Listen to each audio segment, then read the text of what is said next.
할렐루야. 아침 7시에 찾아가는 하나님의 말씀, 오늘은 출애굽기 4장 14절부터 16절까지 말씀입니다.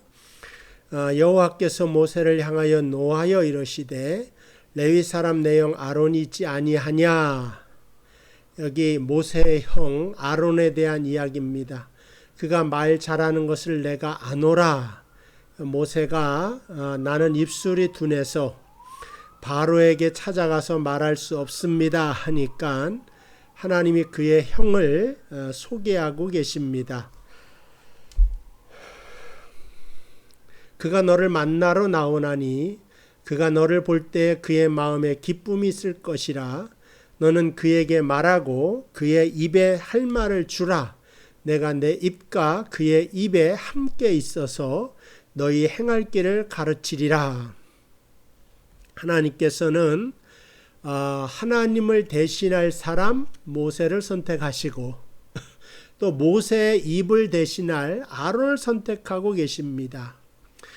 그래서 16절에 그가 너를 대신하여 백성에게 말할 것이니 그는 내 입을 대신할 것이요 너는 그에게 하나님같이 되리라. 그래서 아론에게 신처럼 되리라고 하는 것은 하나님을 모세가 대신하게 될 것이라고 하는 사실을 알려주고 있는 것입니다. 여기서 아론과 모세는 일단 선지자입니다. 또 다른 말로 예언자라고도 하는데 여기서 예언자다, 선지자다라고 하는 것은 앞서서 가거나 앞의 일을 알아듣는, 알고 있는 그러한 예언자가 아니라 하나님을 대신한다 그런 뜻이에요. 그래서 하나님의 뜻을 대신하여 백성들에게 말하는 사람을 선지자인데 때로는 하나님의 뜻이 미래일을 말하는 때가 있어요. 그러면은 이제 미래일을 말하는 것이고 현재에도 이렇게 살아라. 그럼 또 그게 바로 예언자로서의 말이 되는 겁니다. 그래서 우리가 예언서를 읽어봐도 거기에는 앞이 될 일, 속히 될 일에 대한 이야기도 있지만 현재에 대한 이야기, 과거에 대한 하나님의 해석이 거기에 놓여져 있는 것을 알 수가 있습니다.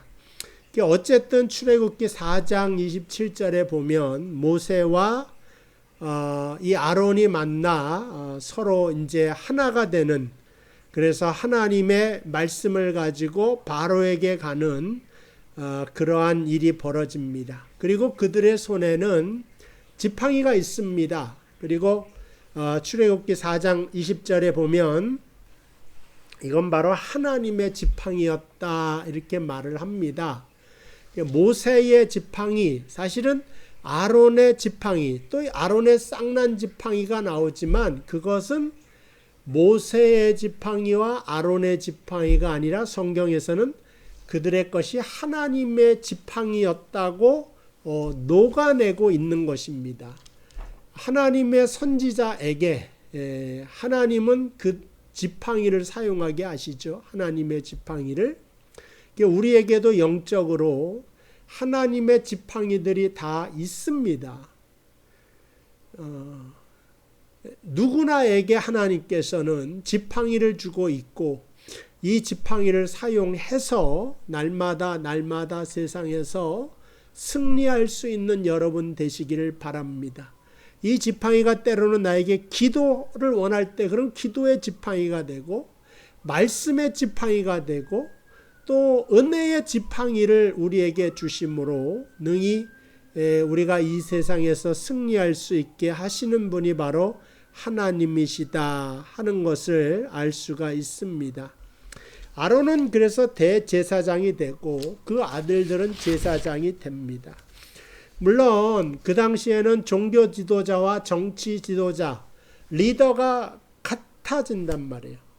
그래서 사울도 자기가 왕이었지만 제사를 지내고 싶어 해요. 사무엘 대신 자기가 제사를 지내다가 하나님의 진노를 사게 되죠. 그래서 예전에 고대의 임금들이 항상 자신이 신의 아들로 제사를 드리는 것을 힘써서 욕심을 내는데 하나님은 모세에게 이것까지 맡기지 않고 형에게, 레위 지파에게 이것을 맡겨서 서로 견제하게 만들고 때로는 서로 협력하게 만들고 그러므로 이 공동체가 건강하게 만들기 위하여 애를 쓰셨다 합니다. 아론이 맡은 제사장의 사역은요, 하나님은 항상 하나님의 백성의 지도자들을 뽑아서 그들을 통해 백성을 축복하라. 이게 바로 레위기 9장 22절에서 24절에 나옵니다. 그러니까 제사장의 1차적인 뜻은 백성을 축복하는 것이다. 비난하는 것도 아니고 벌하는 것도 아니고 심판하는 것도 아니고 저들에게 복을 비는 것이 바로 제사장의 사역이 되는 것입니다. 그러나 이 사역을 함에 있어서 하나님의 것으로 해야지, 하나님의 것으로 하지 않았던 그 아론의 두 아들들은 하나님의 벌을 받아 죽게 됩니다. 그게 바로 나답과 아비후죠. 그래서 하나님의 불이 아닌 다른 불로 제사를 드리려고 하다가 그만 죽게 되는 것을 알 수가 있습니다. 오늘날 우리도 다른 복음, 하나님의 말씀이 아닌 다른 것, 세상의 문화나 그 다음에 세상에서 통용되는 관습이나 그런 것으로 하나님의 복음을 오염시켜서는 안 된다, 그런 것이죠. 때로는 교회 내에서 점이나 의외로 외국에 사니까 그런 게 없다고 하지만 제가 한국에 가니까 너무 많아요. 편만하게 돼 있다 이거죠. 교회에서도 재미로 가는데 어때요? 그러는 사람이 있어요. 근데 그는 다른 영이기 때문에 하나님께 다른 불로 제사를 드렸던 나답과 같은 범죄를 저지르는 것이다. 그런 말씀을 드립니다. 그리고 아론의 쌍난 지팡이는 너무 유명하죠. 그래서 하나님께서 아론의 지팡이를 쌍나게 하셨다. 내용은 다 아실 것이지만 우리들의 지팡이는, 신자의 지팡이는 죽은 지팡이가 아니라 산 지팡이다. 생명의 지팡이다. 여러분, 그래서 우리가 죽은 자 같지만 산 자들입니다. 눌려 지내는 자 같지만 자유로운 자들입니다. 가난한 자 같지만 부자들입니다. 왜? 생명을 가진 자기 때문에, 쌍난 지팡이의 능력을 가진 자기 때문에 그렇다 하는 것입니다. 그리고 또 이제 그 신약 성경에 대해서는 아론에 대해서 어떻게 이야기하고 있냐. 일단 광야 생활에 대해서는 좋은 본보기가 된다 그랬어요. 광야에서 이스라엘 백성들이 악을 행한 것처럼 너희는 악을 행하지 말라. 아론이라 그래서 모세라고 해서 100% 다 옳은 건 아니에요. 사람이기 때문에 실수를 한다는 거죠. 대표적인 것이 그 송아지 우상을 만든 아론, 그 다음에 모세가 구스라고 하는 여자, 이디오피아 여자, 이방인 여자를 아내로 삼았는데 그걸 가지고 비난을 하고 하나님은 모세의 손을 들어줬다는 거죠. 그러니까 아론도 제사장으로 사역을 하지만 실수를 합니다. 그래서 그도 자기 자신을 위해서 제사를 지내야 돼요. 속죄의 제사를. 그러나 신약에 가보니까 아론의 상징, 아론은 모형에 불과한 것이고 진짜 실체가 누구냐? 예수 그리스도였다는 겁니다. 그래서 제사장이 하는 일이 뭐냐? 백성을 축복하고 백성을 위하여 제사를 지내고 속죄를 지내고 그 죄를 덮어주는 것인데, 신약에 와서 예수님께서는 그 일들을 우리를 축복해 주시고 용서해 주시고 또 하늘나라까지 인도하는 그 중보의 사역을 다 잘 감당하고 있는 것입니다.